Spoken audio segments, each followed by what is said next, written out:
जय श्री राम, जय श्री राम। आत्म ज्ञान ऐसे ही लावर्ष में नहीं होता है। आत्म ज्ञान के अनुबंध होता है। अनुबंध के बिना कोई भी कार्य नहीं होता। हर संसारिक भौतिकवाद के कार्य में भी अनुबंध होता है। नौकरी करता है तो उनका अनुबंध होता है। इतने रुपए लूंगा, इतने घंटे काम करूंगा। मालिक और नौकर की दोनों की आपस में अनुबंध शर्तें होती है। अनुबंध का अर्थ होता है शर्त। विदेश में जाता है तो कंपनी विदेशी अनुबंध बांधती है, शर्त करती है, इतने पैसे मिलेंगे, इतने घंटे कार्य होगा, इतने वर्षों तक रहना होगा, उनके बाद में छुट्टी होगी, आदि आदि अनुबंध होते हैं। आत्मज्ञान के लिए भी अनुबंध है। बिना अनुबंध के संसार के कार्य भी नहीं होते, तो अध्यात्म कार्य कैसे अनुबंध के बिना हो सकते हैं। इसलिए ऋषि मुनियों ने अनुबंध की चर्चा करी है। आत्मज्ञान के लिए भी अनुबंध होते हैं।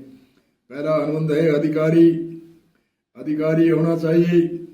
अगर अधिकारी भी नहीं है तो कलेक्टर की कुर्सी पर बैठ करके करेगा क्या। इसलिए अधिकारी होना चाहिए। संबंध जैसे जड़ का और पेड़ पौधों में जड़ का संबंध है, ऐसे गुरु और शिष्य में संबंध, शास्त्रों में इतिहासों में संबंध जब तक नहीं होता तब तक कुछ भी नहीं। अधिकारी संबंध,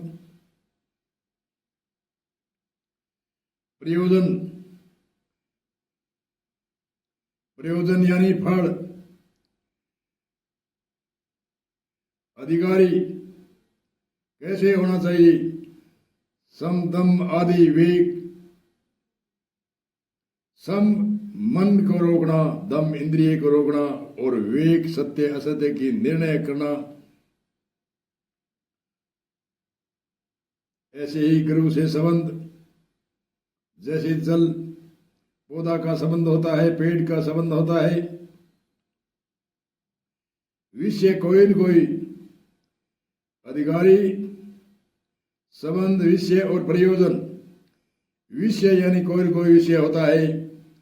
परमार्थ का विषय है, लौकिक विषय है या परलौकिक विषय है, कोई न कोई विषय। विषय के बिना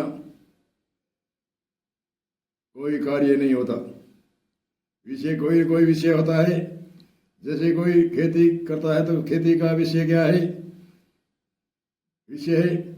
ऐसे ही आत्म ज्ञान के लिए विषय है प्रयोजन यानी फल यानी सिद्धि।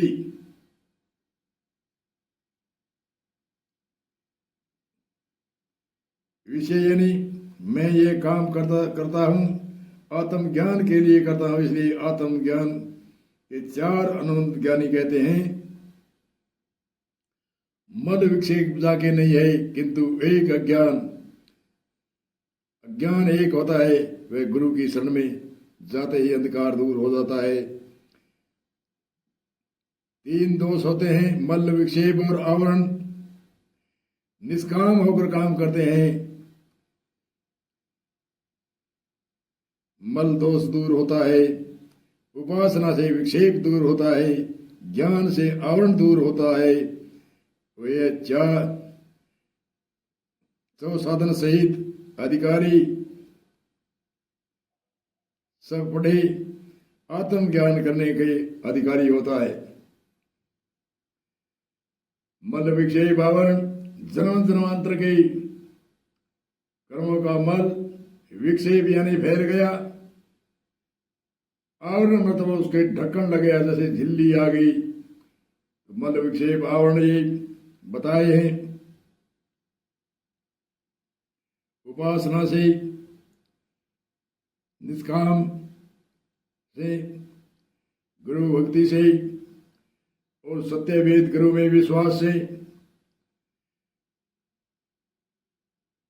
और ज्ञान योग में विवेक विराग समाधि और मुमुक्षुता ये साधन। विवेक यानी सत्य और असत्य का निर्णय होना चाहिए। सत्य क्या है, असत्य क्या है, पहले बताया था प्रथम विवेक विचार धारणा लक्ष्य सार, सारी सार के वस्तु है, सार के वस्तु है। आत्म है वो सार है और अनात्मा ये मिथ्या है। अविनाशी आत्म अचल है, जगताते प्रतिकूल, जगत से प्रतिकूल है, अचल है।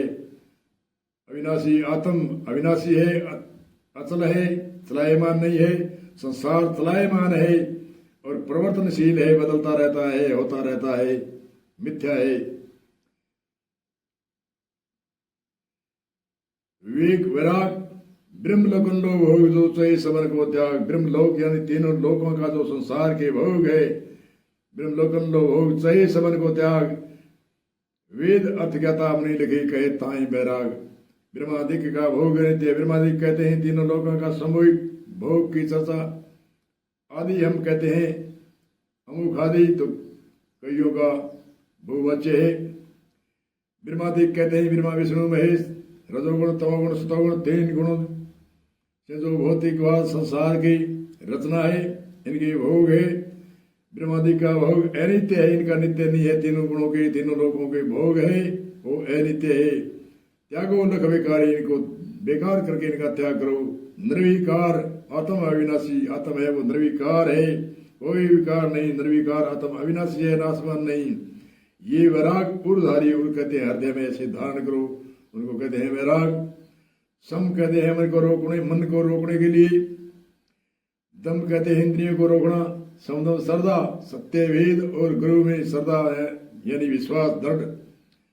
समाधानता को कहते हैं मन विषय को रहा समाधान। मन का और विषय, मन के विषय है, इनको त्याग को हो जाए तो मानो कि समाधान हो गया। कोई कहता है हमारी अमुक संख्या का समाधान हो गया, अमुक झगड़े का समाधान हो गया। उसके बाद में आगे साधन सहित कर्म सब त्यागी। साधन होते हुए बेड हमारे पास है, परंतु हमें नींद नहीं लेनी है, भक्ति करनी है, साधना करनी है, सत्संग करनी है, संतों के साथ सम्मेलन करना है, आदि आदि। कई घंटों नींद को जीतना है, शरीर की सर्दी गर्मी सहन करके प्रतीक्षा करनी है। साधन सहित कर्म सब त्यागी। लख विषय विषंते त्यागी, विषय को लख करके उनको समझ ले, त्यागी। दृग नारी जो भई गिलाना, दृग कहते हैं नेत्र से गिलानी हो जाती है, जैसे विषय भोग आदि से गिलानी होने से उपराम हो सकते हैं मनुष्य। दृग नारी जो भई गिलाना, ये लक्षण उपराम बखाना, ये लक्षण है, इनको कहते हैं उपराम। और प्रतीक्षा कहते हैं सर्दी गर्मी को सहन करना। एक ज्ञान योग की कई साधना है, 6 संपत्ति, विवेक वैराग और मुमुक्षुता, ये मिलकर एक साधना मानी जाती है। परंतु ये 6 अंग अलग अलग अंग है।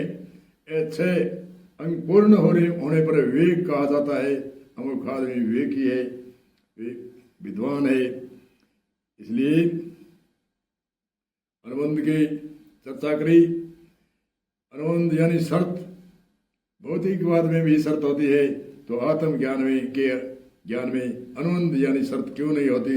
इसलिए इन विषय को यही छोड़ते हैं और दूसरे विषय को इसी पर चर्चा करेंगे। बोलो जय श्री राम, जय श्री राम।